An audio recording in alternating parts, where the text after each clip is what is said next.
The single most important thing in life that decides how far we will go, besides our motivation, our ability to put in hard work, and the aptitude for whatever that we have taken up, is our self awareness. So, a person who is more self aware will have greater potential for growth.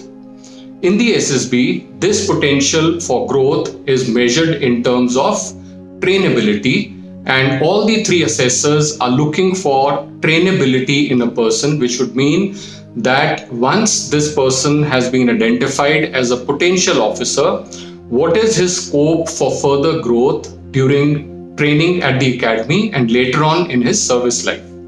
So this trainability quotient will be added to the selection process for those people who get recommended.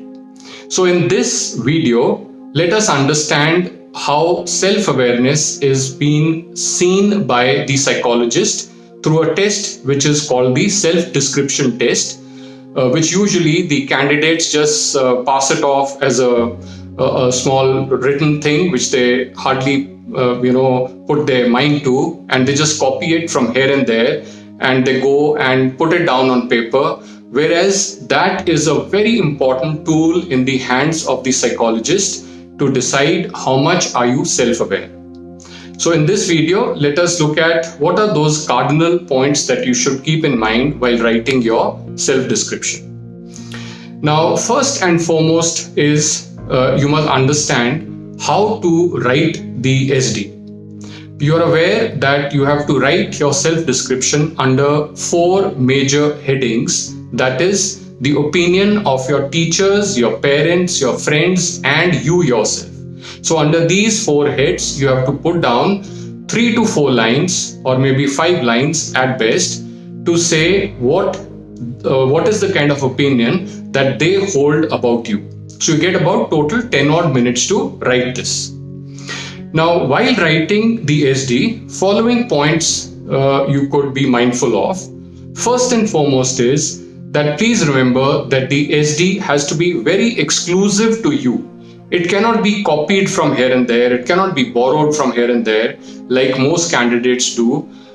So it does not reflect anything about you, and it does not connect with the other values that you are depicting through various other tests to the psychologists like the TAT and the WAT and the SRTs. And of course, the self-description eventually also has to match with the PIQ form or with the kind of person that you have told the SSB that this is what you are or who you are.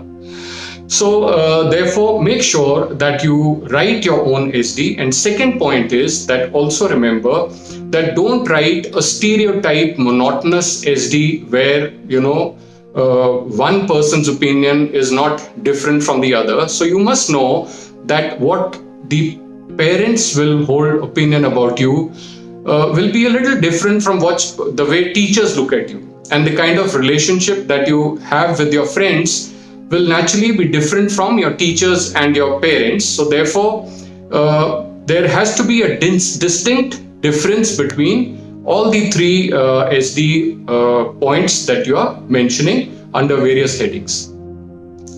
Third thing that you have to remember that in these 4 to 5 lines that you're writing for each category, write about 3 to 4 lines to say good things about you, what they feel, and 1 odd area of improvement that each of those categories recommend to you.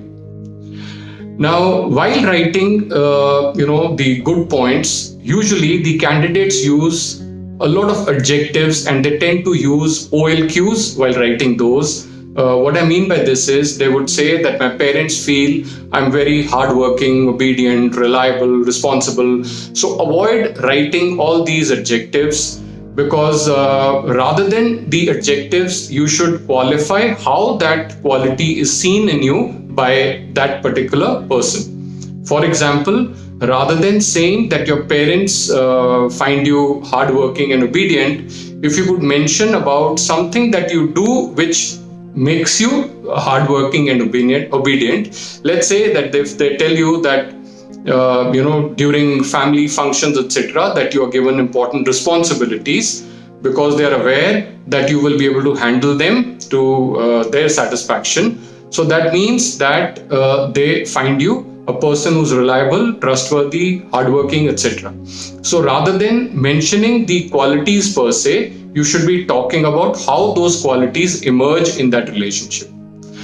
Next point is that be very careful that do not use very stark words or very strong words to describe your areas of improvement, because even for all other tests, let's say the WAT and the TAT, etc., be very careful in using your words.